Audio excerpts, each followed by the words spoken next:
And we are back and live. Thank you, everyone, for joining us. Welcome to Reedsy Live, Reedsy's ongoing series of webinars where we bring on professionals from the world of publishing to show you how to write, publish, and market books better. My name is Martin. I'm from the team here at Reedsy. I'm based at London, where it is a nice sort of late spring, early summer evening, so there's still light outside. You can't really see it, I had to frame it out, but it's quite nice when I get to do these and there's still sun outside. It's a little bit less depressing. I'm with Reedsy. We're a marketplace that brings together professionals from publishing with writers and aspiring publishers to sort of help merge the two sides of the equation. So we have editors on our site, we have book marketers, and we have book designers, ghostwriters. And today we are talking to someone who I believe is not on our marketplace, but we've had to rope in some outside expertise. It's Joe Solari, who's a author consultant, and we'll be talking about book marketing and his method for auditing one's book marketing plan to see how you could be doing it better and creating a thriving, self-perpetuating publishing empire of your own. We've been off for a few weeks, so thank you very much for joining us. Before we bring on our guest, why don't you tell us, I see folks have already started telling us where you're from. And if you want to, you can also tell us where you are on your publishing journey. That could be you've just started writing, you might want to write a book at some point, maybe you've written and published 10 books already. Do let me know. Let's see who's here. We have Juliana from Central Illinois, Peoria, fantastic. I believe our guest today is also from Illinois. Oh, Windy City Greek. Oh, the Chicagoland area is being well represented. Judy from Vermont. We have Wooda People from Charlotte, North Carolina. Ed from Kent, closer to home for me. Hello, Ed. I see we have Dustin from Peru. Jeff from Israel. Seabies from the Netherlands. Wonderful. And Michael from Oz. I assume that's Australia rather than Austria. If so, thank you for waking up so early and joining us. Bear Right Media is in St. Louis. First book published yesterday. Well, congratulations. Maybe you'll be able to pick up a few things and jumpstart your marketing efforts. Zita has a memoir that'll be published this fall. Leo from Manchester here in the UK. Alessia from Italy. Ciao, ciao. We have Trace from Cheltenham in Gloucestershire. And Kim from Florida. John from Cleveland. Dawn from Oregon. Some West Coast representation. Great to see so many people joining us. If this is your first time, welcome. If you are a returning viewer, please make yourself comfortable and show everyone around. Before I bring our guest on, I'll cover a bit of housekeeping as I normally do. This webinar is being live streamed. There will be a Q&A at the end, so if you ask any questions, I'll be keeping an eye on them and putting a star next to it, and hopefully we can bring them up. But if I don't cover your question, do ask it again later on. This thing will be replayed at this very link. So if someone comes and asks, I missed the beginning, is there a replay? Someone can help me out and just say, yes, it'll be here. Also, if you go to the Reedsy Live website, that's blog.reedsy.com/live, you'll be able to find all the webinars we've done for the past 5-6 years, along with transcripts for the vast majority of them. I'll let you into a secret. There are a few of them I forgot to do transcripts for, but you can go and try find them. Those were just particularly busy weeks. Let's see. Margaret Joyce published their first book in January of this year in Montreal. Fantastic. We have Igor from California, Chuck from Illinois. More Illinois. Oh, my word.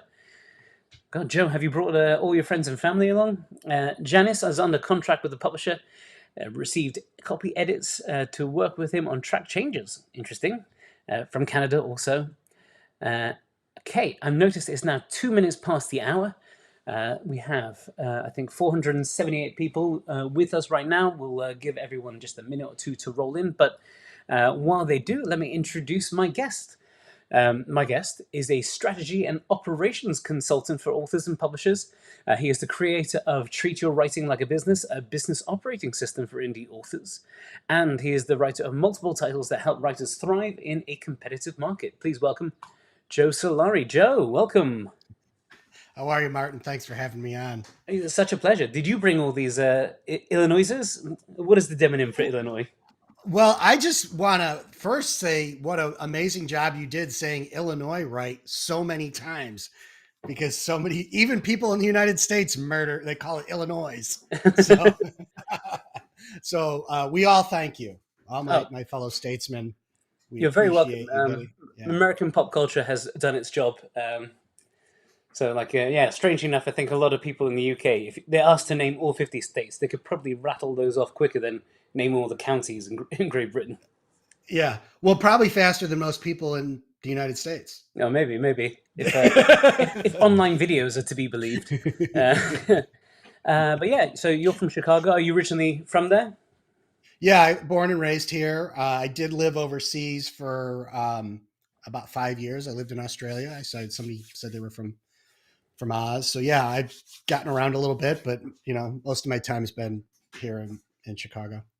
Wonderful. I was there once. It was a very hot summer. Yeah, we've summer's nice here, but if you catch it when it's hot, it can be pretty intense. Cool. I've been sent your PowerPoint presentation. It looks very thorough, a lot of detail.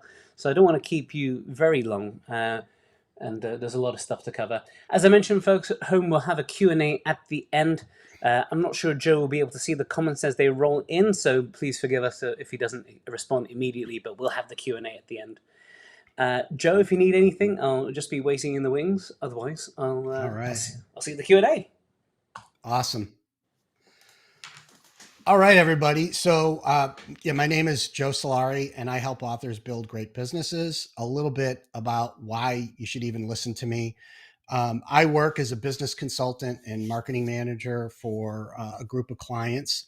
These clients, as a group, do $16.5 million in gross royalties, which is pretty impressive. What's more impressive, in my view, is that they're coming away from that with an average of 44 cents of every dollar that they bring in, they keep. So a 44%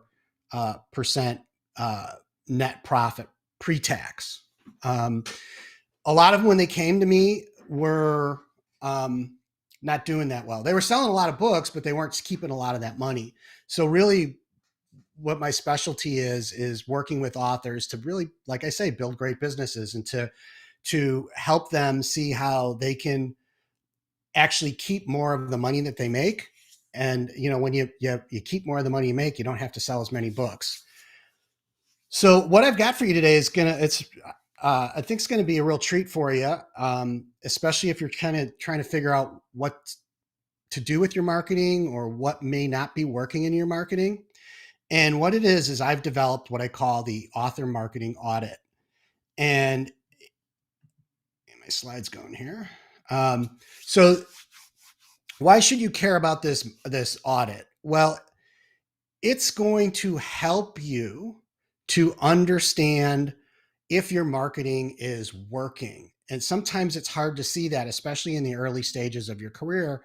You may not understand all the things to be working on to get your marketing working right. And the other part is understanding what you should be working on. And the premise of this tool is that we're evaluating if you're building an audience. Okay.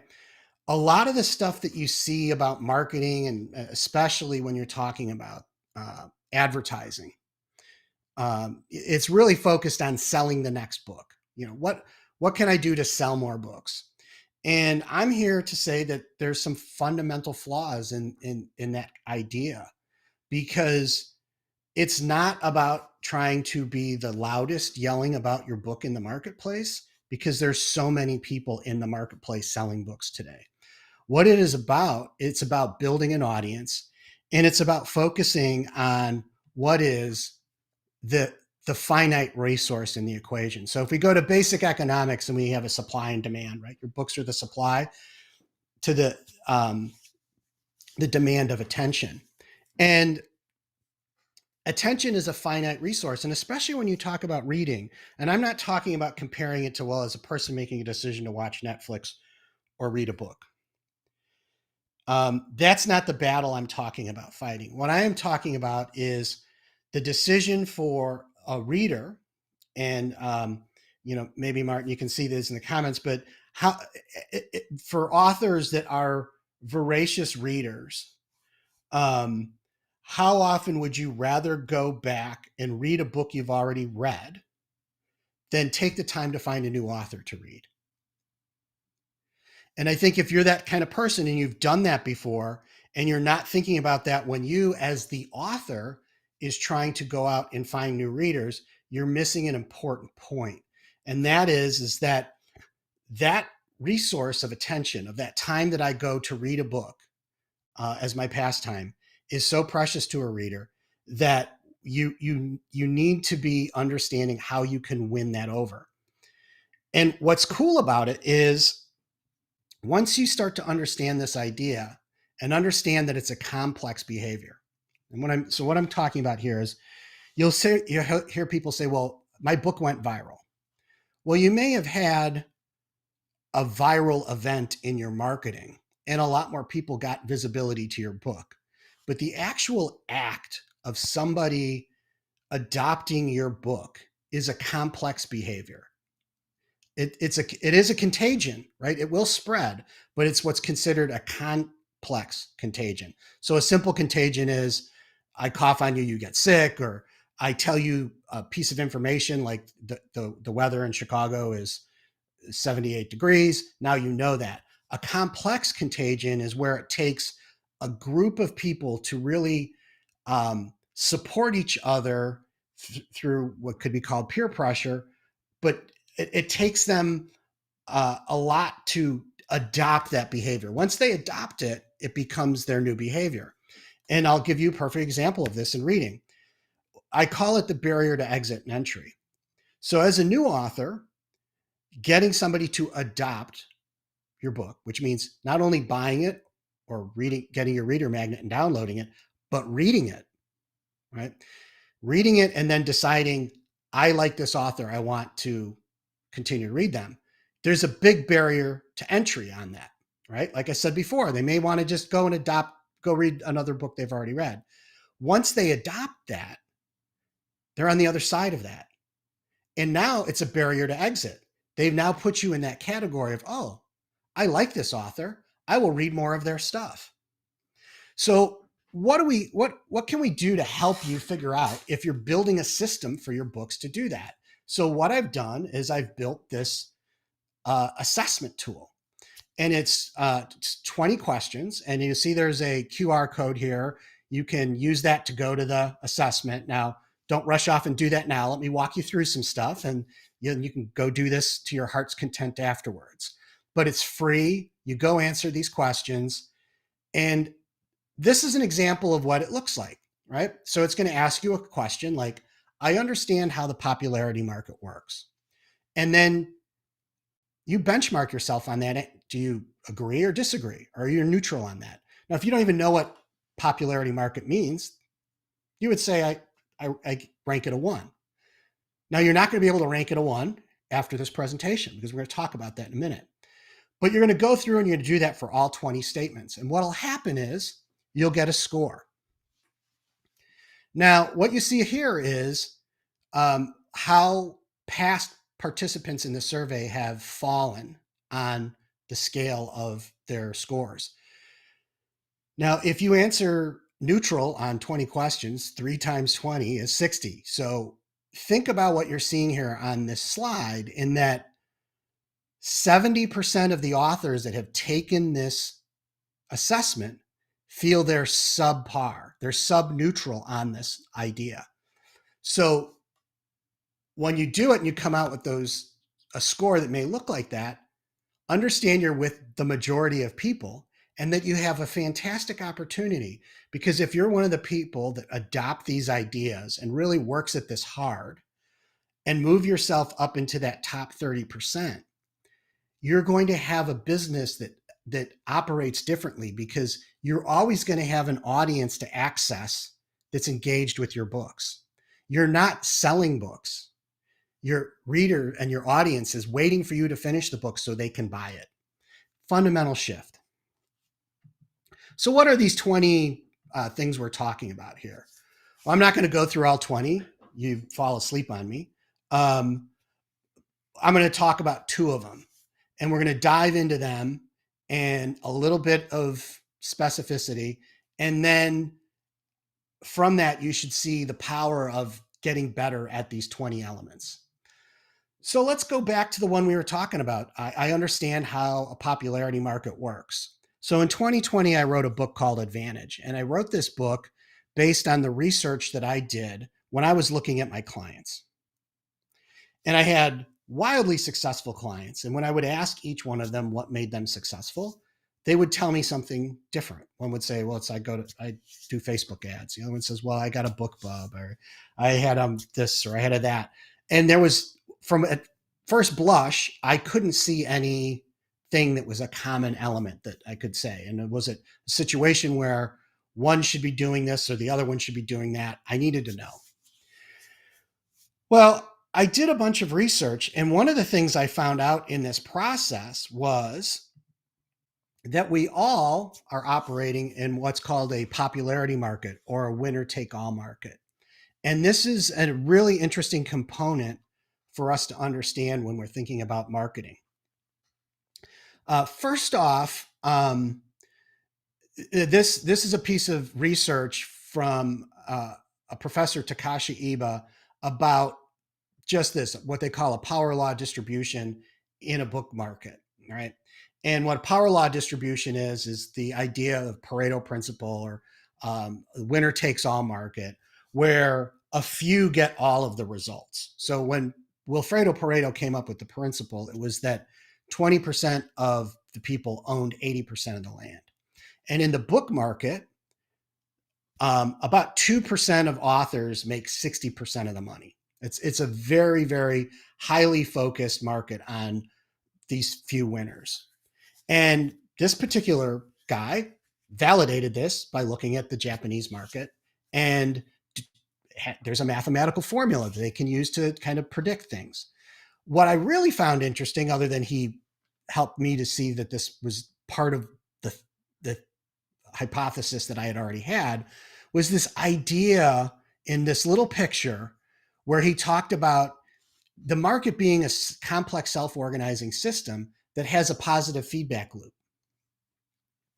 So where that took me was to a place where I developed a model for authors.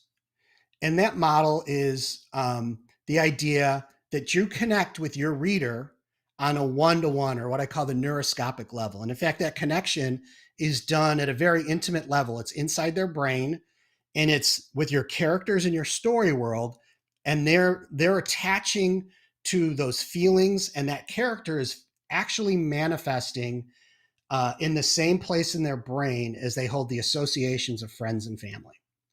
So we have this very intimate connection.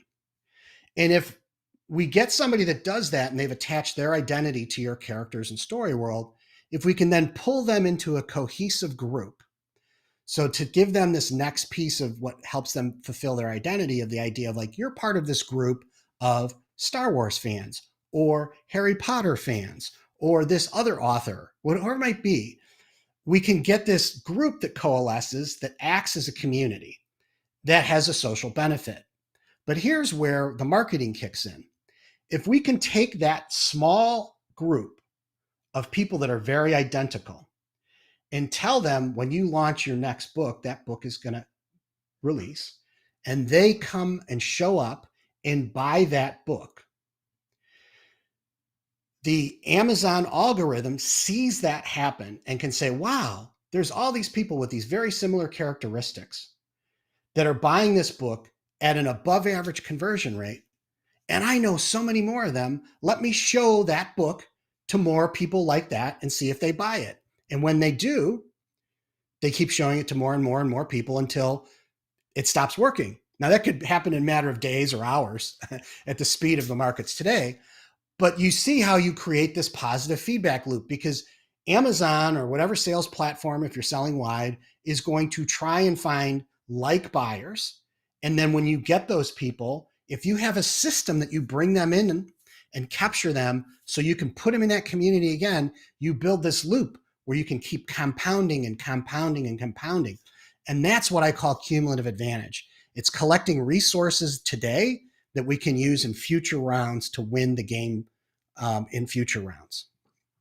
So that's one element that you now understand a little bit better. And hopefully you can understand how important it is in book marketing to build a system that would support this model. So let's talk about how you would build a model like that. Well, I'm going to talk about one of these other points, which is I have a customer retention system. So after I wrote Advantage, I understood kind of theoretically how everything worked. And people were coming to me and saying, well, but how do I do it? Like, show me how to do it. And I couldn't really answer that question because I just kind of figured this stuff out. My next thing was like, let's start building systems to do that. And I've been doing that for several years now. And I can tell you that this works because I am able, with my clients that have adopted this strategy, to launch books into the top 10 of the store with absolutely no advertising at all. It's taken us 18 months, but we've been able to build a community, get them to understand how they are attaching their identity with that brand and really living that brand as part of their self-identity. And we have targeted lists that we're able to draw on and send in so that we don't have to blast 50,000 people, because if you have 5,000 people show up and buy a book, it'll get you into the top 10 of the store. So we know how to target people because we've segmented them so well. So you need a system to do that. So that was what my next book was about.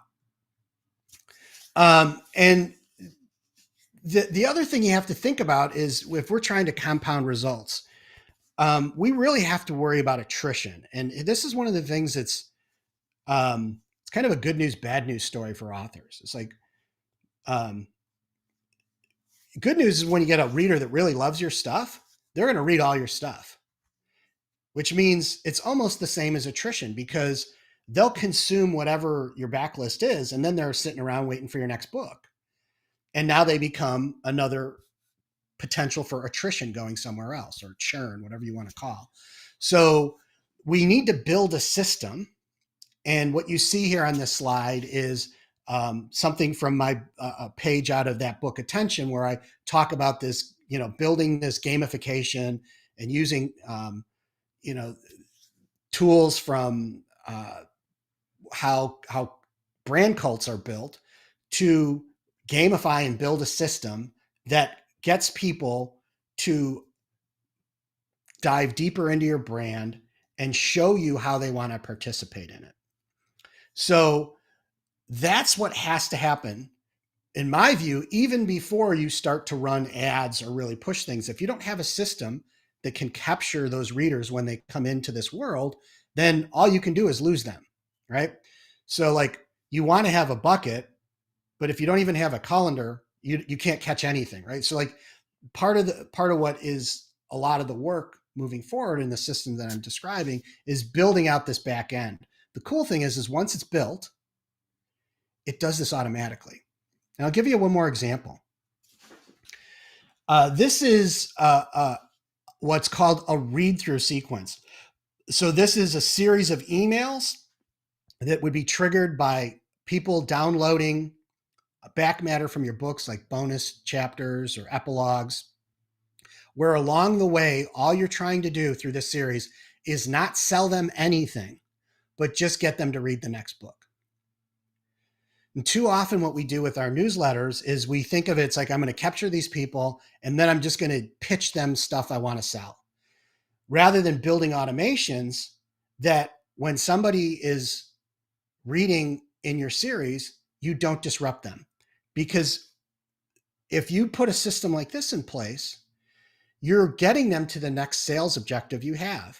You don't need to sell them the new book you're writing in a different series. You need to make sure that they finish the book they're reading and they read the next book in that. When they get to the end of the series, then you can do some kind of series handoff and tell them where to go next. But when we implement something like this in an email automation system, we can increase read through by 10%. So that means every new customer you bring in is 10% more profitable. You have more profit on less advertising dollars because you're extracting more lifetime value out of each reader. And you know what happens also is the reading experience from the reader's perspective is fun. It's about what they're into. It's about the story world. It's about the characters. And the more you blur the lines between your marketing and your story, the more that people dive into it. If you don't believe me, go to Disney World. Why are we all getting on roller coasters and doing these rides? Because we think it's somehow bringing us into the world of some of our favorites, our favorite pop culture. So with all that being said, let me kind of move forward here because I want to leave some time for questions and talk about a further look behind the curtain. When I developed all this stuff, one of the things that I recognized was I need to do this myself. And so I think about when I'm marketing and when I'm trying to help create this brand experience, it's around everything, not just what's in my books, not just what is on my website, but the whole experience. And so what I've done with this whole process, and I'm showing you what the experiences I'm walking you through to be inspirational to you on how you can build systems that your marketing blurs in with your books and your books blur into your marketing. So this survey that you take, you're going to get results from it. And then you're going to be signed up for a series of emails. It's over 20 emails. It's close to 20,000 words worth of stuff, talking about every single one of these points and trying to help you to see the value in working on those things and understanding them in depth. Now, at any point, you can unsubscribe. What's going to end up happening is if you really adopt and this stuff resonates with you and you've learned on your own that this is the way that you want to go forward with your marketing, you're going to go buy my book. Not because I want you to, but because you know that that's the right thing for you to do, right? And I think that that's something, even as a fiction writer, that you can do things that give the experience, because really that's what you're selling. You're not selling a book. The medium just happens to be either audio or print, but the experience is happening on the stage in front of your reader's mind's eye. They're the ones that are trying to go into this amazing world that you've built or get the feels from your romances that you've written. And when you start to think about not marketing like a marketer and making your marketing for your ideal reader, then you're going to do a lot of the same things. Like you're going to design a system that attracts them. You're going to look to build trust on their timeline. Like if it takes you 40 emails and almost a year to come to the conclusion to buy my book, I don't care. That's what it took. If it takes you 5 years, you go away and then you come back and you go, no, this stuff really makes sense. I'm going to do it. Great. I don't have to be worried about trying to hustle a book because I've built a system that's working on your time frame. So what's next? Take the survey and figure out your score, and let's see what you want to do with that information, right? Like, does it resonate with you? Is it something that right now in your career is really important for you to work on? I will put this caveat in place. As somebody that's worked with a lot of authors and even authors that have never written a book, your time and your effort in the beginning has to be on getting that product out. There's so many things that are involved in publishing today, and it can get really distracting. And when I get asked by early authors about this stuff, and it's like, well, have you finished the book? Have you hired an editor? Have you gotten a cover design done? Well, no, I haven't. Okay, well, that's where your time and your money needs to be spent. You need to find a great editor, which Reedsy is an awesome source for. You need to find a great cover designer.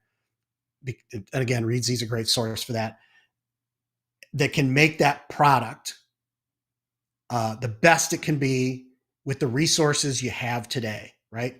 This isn't about you competing against the people are in the top 10 of the store right now. This is about you competing with what you have right now. You know, if your resources are just a few $1,000s to do this, and that's what you got to work with, we need to make sure when you come out of that launch, you have more than $1,000. That's a win. Don't worry about making $1 million or getting to the top of the store. Worry about if I invest 500, I want to make 550, right? And build, because then you've got a little more resources and a little more experience that you can do the next round and the next round and the next round. And then one day it happens because you have this audience that you've built over time that's collected, and then they do all the heavy lifting for you because finally you found your voice in your writing, the story's perfect, and the audience is the right size, that when they come in and they buy it, it pushes that book into the top 10. You're like, oh, I went viral. No, you didn't. You've been working on this for 18 months. So with that, I think we can kind of switch to questions now and go from there, Martin. Thank you. So the number one question on everyone's lips is, how do they get to the survey if they don't want to scan the QR code? Do you have a URL? That is a good one. I guess we can provide that in the show link.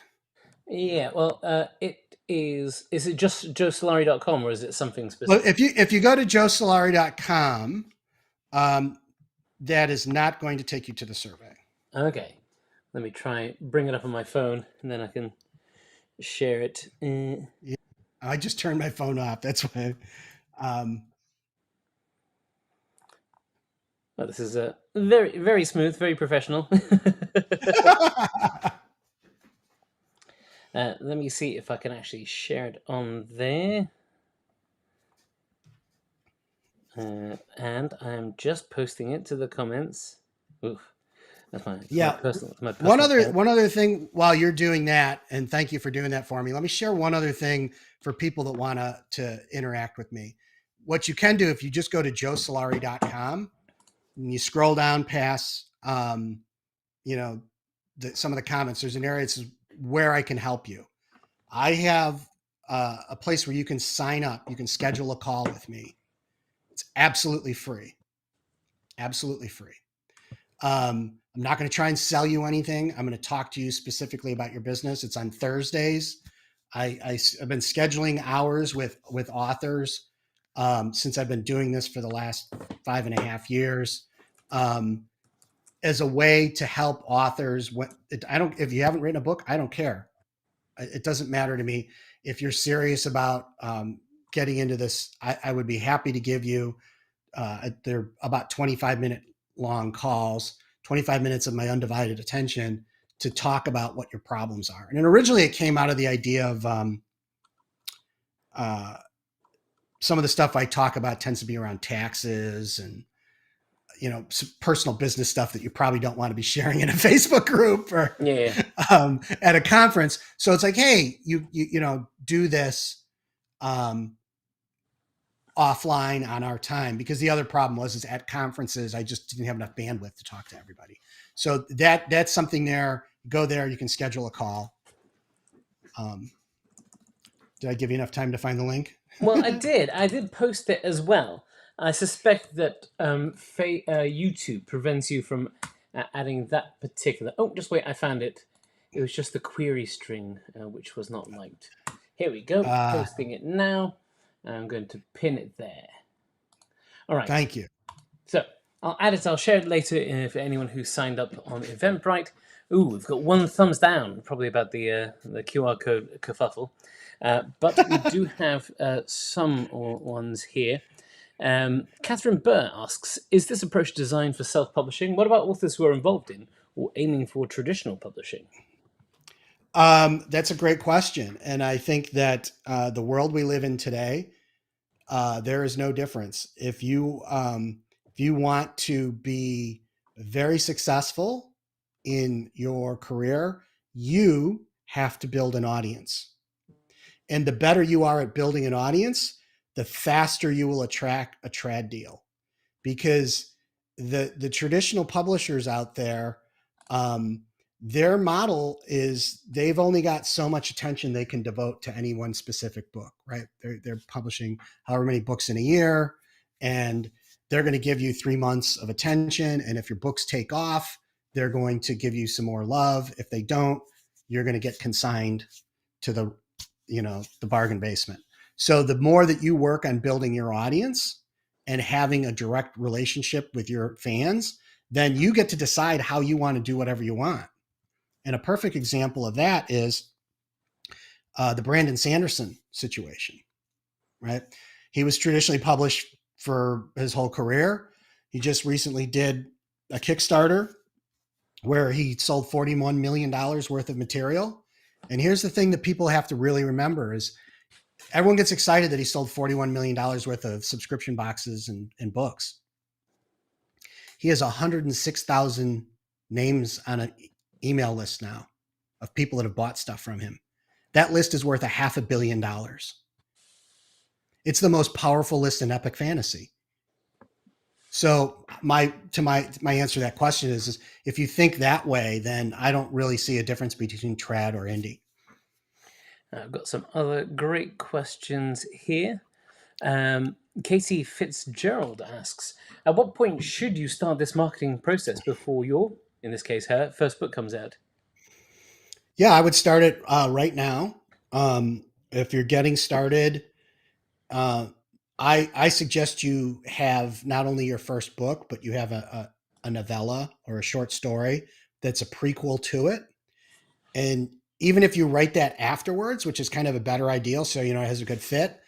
But if you have that to start building your list so that even if it's only 20 people, you have those people to launch to when you finally do release the book. So the first kind of the front end of that system would be, that'd be something you would start, while your book's going off to get edited. We've got a question here from Nancy. Oh, it's a bit. My book launched at the beginning of the month. I've been told I should do a Facebook Live to maintain/spread interest. How does that compare to the email system of sending more to read? So I think however you interact with your audience is up to you. You have to be really comfortable doing whatever it is you're going to do. So I know authors that are writing like in lit RPG and game lit and science fiction that they do everything on Discord, and Discord's a really powerful tool for them. For other readers, other authors, their fans just wouldn't be capable of even knowing how to get onto Discord. I think you have to go meet people where they're at. I will say this about email. I find it immensely ironic when your job is writing words and your ideal audience likes to read words and you can't get them to read your emails. Probably means you're writing the wrong things in your emails. So it's not about the form being wrong. It's about what your content is. And the more that you let go of the ideas of trying to market like a person doing digital marketing and selling e-commerce products, and more like an author trying to write what they love, the better your marketing is going to be. And it'll be fun. Like, it won't be like, I don't even know what to write. It's like, wow, what about the stuff that you had to pull out of the book to make it better edited? Why don't you share some of that stuff? And it sounds like two sides of the same equation anyway. Like the Facebook Live should ideally be there to capture your leads. And then you can get them onto your mailing list, and then you can send them down. Yeah. And I totally agree with that, Martin. I guess, a good example of that would be this, the thing everyone's sitting on right now. Right. It's like, so why am I like this? Again, we're like peeling the layer of the onion back. Like, we're talking here because you have a large audience of my ideal customers, right? Hopefully they'll go take the thing and then we'll sign up. But why are they going to do it? Because there should be some value there. And I'm demonstrating how they can get better at what they're trying to do. Now, if you're a fiction writer, it's a similar thing. It's like the more that stuff feels like your stories and the experience, the more people are going to be attracted to it and drawn into it. If every time they come there, they get bumped up against give me money, how do you feel about that? I don't like it. I've got a question here from James Abbott. A lot of people ask you about niches, like they write in specific niches that they think are quite hard to target. Let's not answer the specific Western ones. I imagine there are certainly people out there. How would you guide an author to find that first audience to add to that list of people who like Westerns? So I think with all of this, you have to start, and this is what a lot of authors don't do, is they don't stop and say, what is my ideal reader? Right? They just go to platforms and hope they figure that out. And, and something using Westerns as an example is, it's older men, right? So where are you going to find older men that would read that? And then work back from there, how to build the system. Like, so, in any of these, you find yourself in two places. It's like, where is that unmet desire for what I write now? Like, that's the easiest way to grow your business, right? When you get started. Right. So maybe you go and participate in other Western anthologies. I'm just using that as an example for people, but go where those readers are now. Once you get those people, then the next problem an author has is, well, like, I've got all these readers that I know are my ideal readers. Well, now I want more readers. Okay, well, now this is harder. Like, now can you go find a way to get young women to read Westerns? That's a lot more work and it's hard. But if you figure it out and you do that work, you've solved one of the big problems that most Western writers face, which is their audience is dying off. I know it's kind of morbid, but it's true. And from the indie publishing world, there's a not even a niche. There's a massive demand for Westerns, romantic Westerns aimed at younger women, like a space. Right, and so again, just kind of playing around with the Western idea, and there's things are so niche down. We could talk about a million of them, but so are you looking for romance Westerns, or is this like traditional Westerns? Well, you know what? Science fiction is just Westerns in space. So how do you take that idea and market it to that new audience and bring them in to some of the greatest stories that were ever written that are in Westerns, right? It's like, oh, you like The Mandalorian? Guess what? It's a giant Western ripoff. Let me show you the tropes, right? And you start explaining those kind of things. Maybe it's on your blog. It's like, hey, if I'm really know Westerns, which I don't, but let's say Mr. Abbott here does, is like, this episode of The Mandalorian is a ripoff from this author that wrote this book in 1956. We have a question here from Judy. How do you get emails from readers?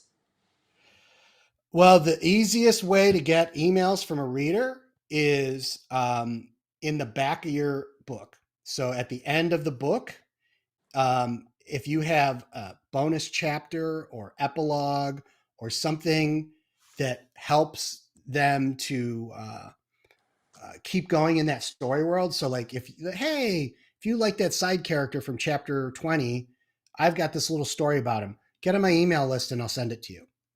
And you use a tool like BookFunnel to send it to them. Or you just give them that story in the email, but now you've got that email, right? And if you're early, like if you haven't gotten that book, you're going to have to do, I think one of the most powerful marketing tools is a reader magnet and writing a short story that precedes your main series or the book you're going to sell, and using group promotions like on BookFunnel or the ones that are on Facebook or Story Origin. There's a million places where you can go do those kinds of free email list building things to do that. The other one that it's paid, but I've heard a lot of success with is book sweeps. So that's where I would go. A comment here from Kate Gaston. With the world popularity of Yellowstone amongst women viewers, I think the Western audience may be blowing up. That's another great in. I think that Yellowstone is such a great thing to talk about because I used it in a branding thing once where there was um, an episode where John Dutton talks about how he's going to save the ranch and he's going to copy the I can't remember the name of the ranch, the Lazy W Ranch down in Texas, which they've completely got out of ranching. They're just selling the King Ranch, And in the United States, the King Ranch has licensed their logos to Ford Motor Company for their top line pickup truck. And I just noticed when I was at Costco the other day, there's Yellowstone brand fire pits. So like, the reason I bring that up is like, Kate's right. Like they're seeing those things, but understanding how that's so quintessential in the blurring of the lines of marketing and branding and story and experience across all of those things. And like I was sharing before with Westerns is I think when you start to help people understand that like these things they're not that different. Like I know you think that Grandpa reads Westerns, but did you know that like all of these major tropes are Western tropes? No, Mr. Abbott's getting such a great value for money for that question. We've got one here from Laura. What are your thoughts on grassroots marketing, like personally going to my audience? First-time author, book is in the publishing process. I suppose this means, I don't know, school visits, these are book readings, these are going to country fairs. I think it's good in some respects. I think the other thing is just be realistic about how long it takes to make a career in this business. It's like you're not going to like here's the thing I say a lot. If your first book is the best book ever you've done, your career is garbage. Because either you've hit your pinnacle, right? And everything you do after that is going to be depressing, or you never get better. And for most people, it's the other way, right? Like your first book, it's the best thing you've ever put out, but then you get better and better and better and better. And this is the only industry I know where you can put out like a minimum viable product and get people to be like, but the story was good.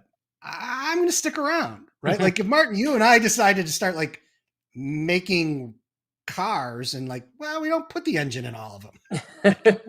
Like we're done. But publishing is different. Like publishing is like, I can point to different authors that are making lots of money now. And their first book, people are like, this guy needs an editor. Like, and he did because he didn't have money to hire an editor. And the first thing that person does when they have the money is they go back and get a really good editor because they know that's what they have to do. So I think that if you're doing this kind of grassroots stuff, you're going to those kind of events, great. Just don't have huge expectations for what you get out of it. But I think what's going on with book signings, especially in the romance world with these group book signings,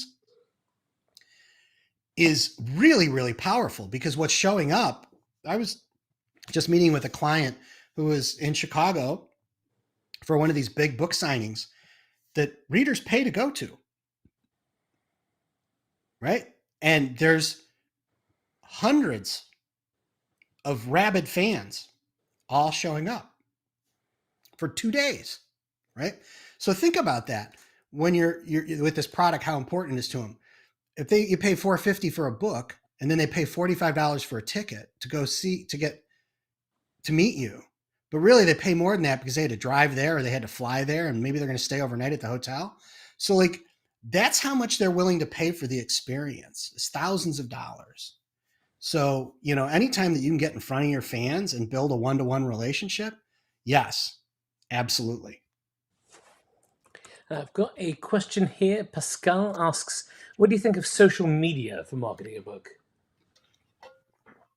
I'm not a huge fan of it. I mean, if you're good at it and you like it and you want to put up with the things that are dealt with on that, go ahead and do it. Here's my biggest concern about it. And I had this realization. I was listening to a group of authors on Clubhouse talking about a specific type of social media. And they were talking about what the latest, algorithm changes were and hacks and how you had to deal with stuff. And it's like, you're producing content to keep somebody on that platform. That's the purpose of that. And they are fighting a bigger battle, right? Instagram is trying to beat TikTok. They don't care about wanting people to come off and buy your book. They're trying to keep people on Instagram or TikTok. And the more you work to do that, the more they're gaming the system to focus you on making content that does what they want. And I just believe, and this is something I learned actually from you guys. You guys are probably the best in the industry at this. And that is make content for yourself and host it yourself. Right? I mean, you guys are by far, I'm talking about Reedsy here, have a massive audience because they serve the content that their fans want on their platform. Sure, you use YouTube, but like the bulk of it, you tell me, Martin, you know more about this than me. Yeah. And social media is garbage. Like,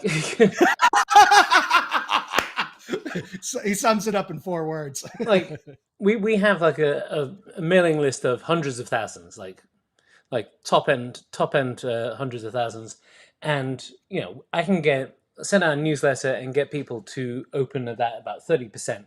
So that's what, maybe 20,000 people I put out a tweet, I put out Facebook, put it Instagram, single digit response, and like they won't even click through. It's really, really, really tough. Like, it may be getting a bit different because I know TikTok have started stores. They're trying to sort of expand what they have by adding a retail element to that. So it could become a place where you can sell books through them. So long as they're taking a cut, they may sort of help juice that for you. But right now, like, it's tough. Like, Twitter is not the place it used to be. Instagram isn't really set up for like sales. Like, it's set up for, yeah, as you say, like creating more content for Instagram. Yeah, and when I have a much smaller list, but because of the stuff I do, I have a 78% open rate. You're right, yeah. Okay. And my emails are very different, and I'm serving an audience in the way that I serve an audience, right? It took time to do that. But then, like, you guys are orders of a magnitude bigger. Like, when I started thinking about, and here's the thing, you want to talk about, all this is changing with AI, and authors are all focused about writing with AI. That's not what you need to be worried about with AI. What you need to be worried about with AI is what it's going to be doing with marketing and search. And I think Reedsy, with the stuff that you guys have done with SEO, puts you light years ahead of other people. Light years. Yeah, because the content is on your platform.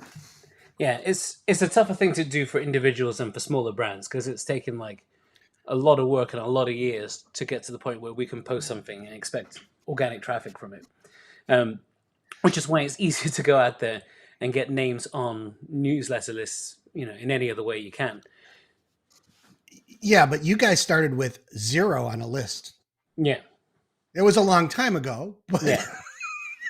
But like you started, like you guys started out with a PowerPoint presentation and an idea for a business. Mm. It was created like a book. Like that's my point is that it's easy to go, oh, well, you guys have been doing this for how long has it been? 10 years? 7.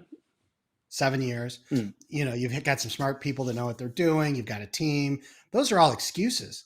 At one point, it was 2 or 3 you guys just posting blogs yourself with spelling errors and all the gory stuff that comes with being a startup. Never. Yeah, like not putting a link in your presentation. We've got a question that's sort of tangentially related. Morty asks, is it best to link to your website or Amazon sales page from, let's say, not just social media, but for wherever? One of them may result in email and retargeting data, but the latter will skip a step in getting a sale. So different courses? Oh, no. So I've got very strong opinions on this. Very strong opinions. So Amazon optimizes for conversion. So they want to see sales.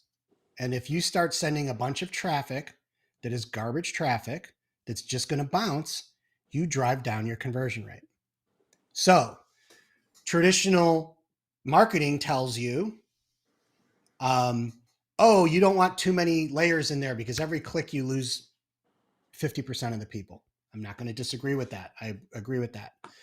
But what happens is, um, if all it was is the click was the difference between you making a sale or not, you that person wasn't going to buy, right? So my strategy is when I'm looking at cold audiences, where I bring them to and I do this for my clients. We bring them to our website first, right? Because then I have 100% control.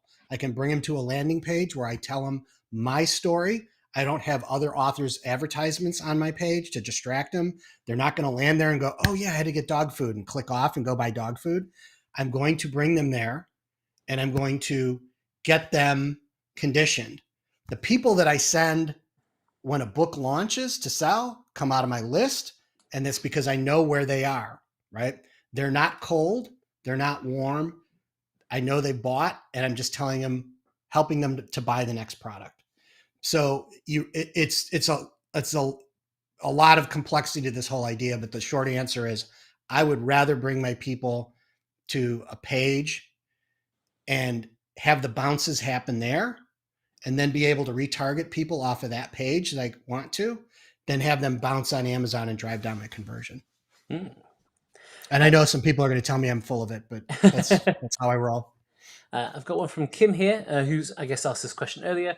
What are your thoughts on blogging as a tool for content marketing and connecting with readers? Um, it depends what the content is about and how is it on brand. So if it's really on brand and helps people to understand the experience they're going to have in the books, then awesome. If you're going to whine about not being able to write your book and all your worries of your life, then don't do it, because you're not there to get therapy. You're there to entertain people who need therapy. Okay.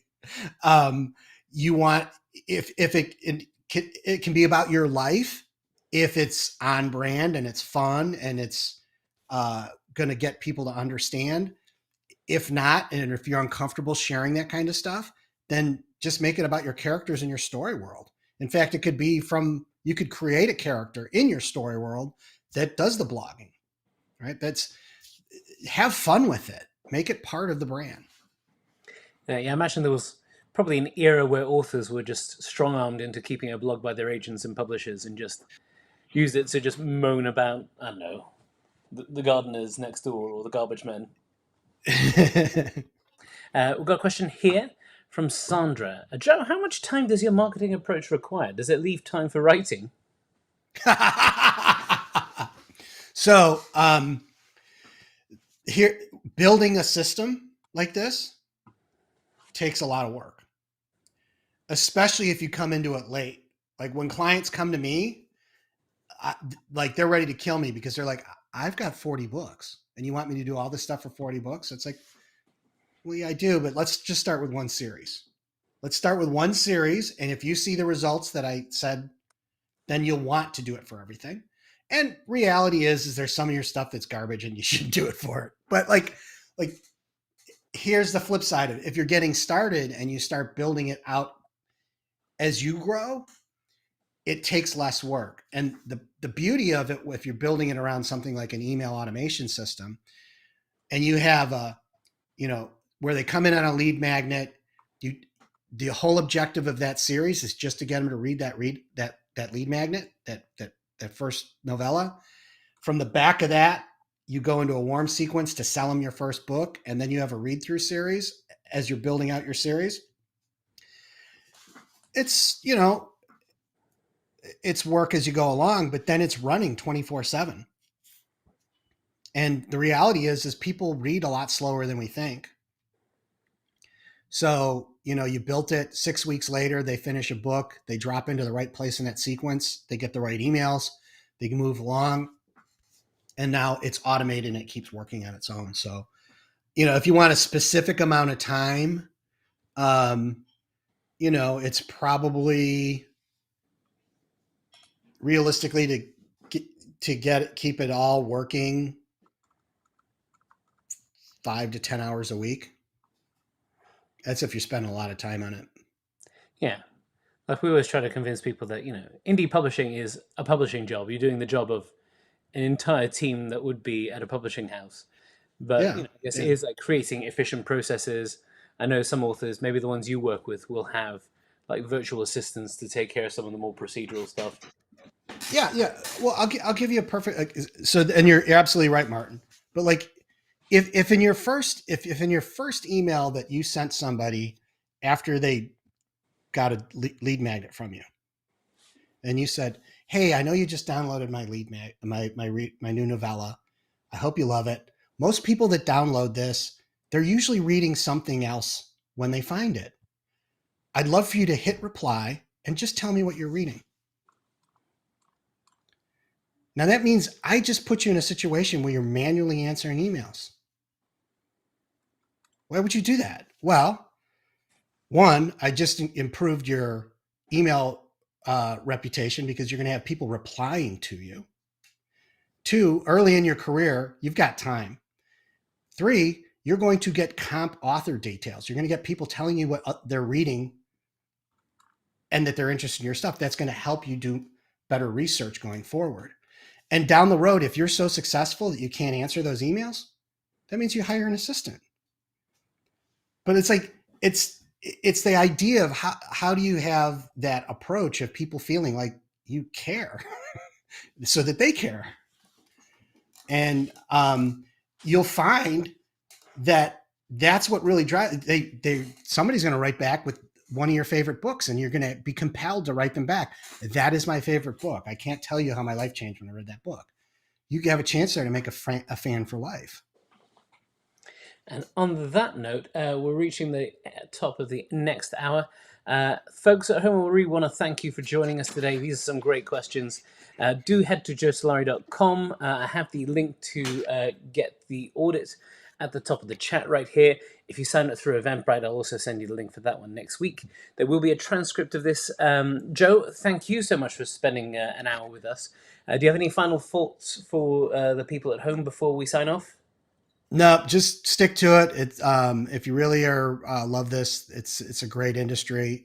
Not going to say it's easy, but I will say this: I have met a lot of people that from my perspective, I didn't think they were going to be the ones that succeeded, and they turned out to be the winners. And what the difference is, what I've determined now is if you're willing to stick with it, if you're willing to learn and you're willing to get better, the minute you think that you've got this thing figured out or that you don't need to work with an editor or keep working on your craft or your marketing, that's the day your business died. You heard it. It could happen to you. Thank you so much, Joe, for joining us. For everyone, Thanks, Martin. we're gonna have another one in a few weeks, so do tune in for that one. Have a good one, everyone. Bye. Bye.